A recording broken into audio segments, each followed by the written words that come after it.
بسم اللہ الرحمن الرحیم۔ محترم ناظرین، آج کی اس نشست میں انشاءاللہ العزیز قربانی کے حوالے سے آپ کے سامنے گفتگو کی جائے گی، اور اس کے لیے ہم نے دعوت دے رکھی ہے حضرت مولانا پروفیسر عبید الرحمن صاحب کو۔ جی حضرت، آپ کا بےحد مشکور ہوں کہ آپ ہمارے پروگرام میں تشریف لائے۔ سب سے پہلا سوال آپ سے یہ ہے کہ آپ قربانی کی فضیلت کے حوالے سے قرآن و سنت کی روشنی میں جو ارشادات بیان کیے گئے ہیں وہ ہمیں سنائیں۔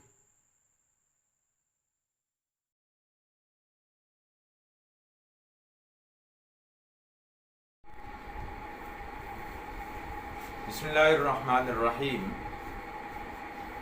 سب سے پہلے ہم قربانی کی فضیلت اور اس کی اہمیت کے حوالے سے کچھ معروضات عرض کریں گے۔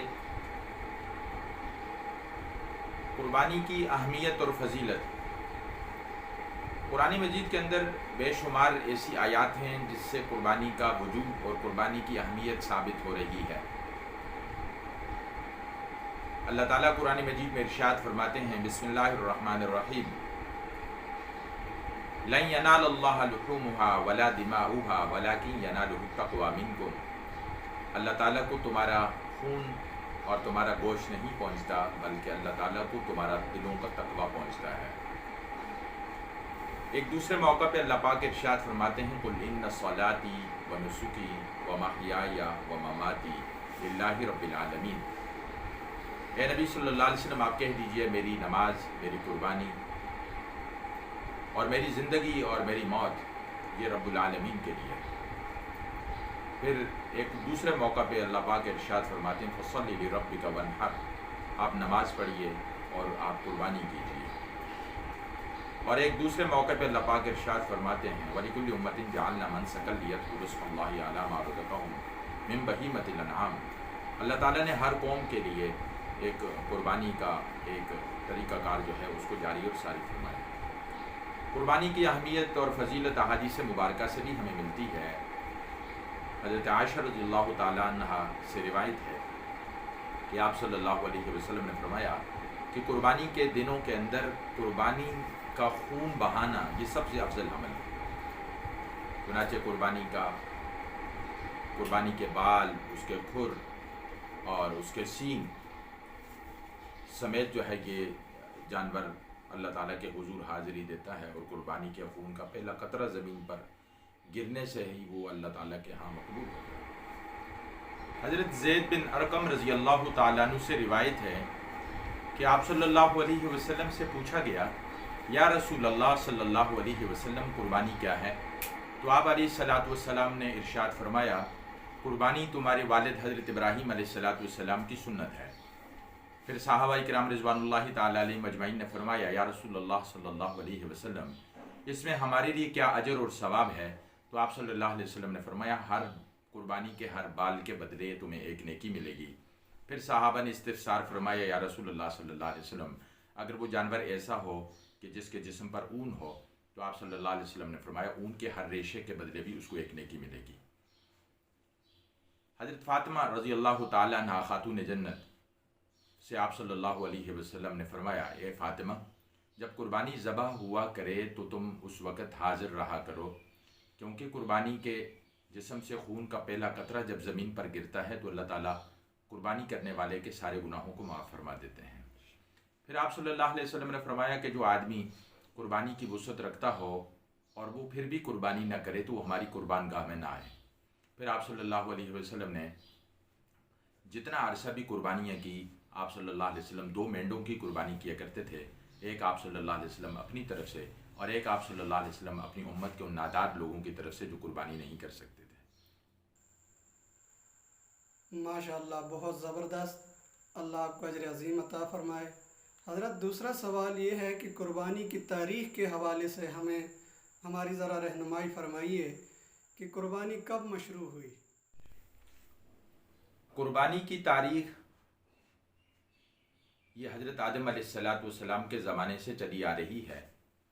حضرت آدم علیہ السلام کے 2 بیٹے حابیل اور قابیل کی قربانی کا تذکرہ قرآن مجید کے اندر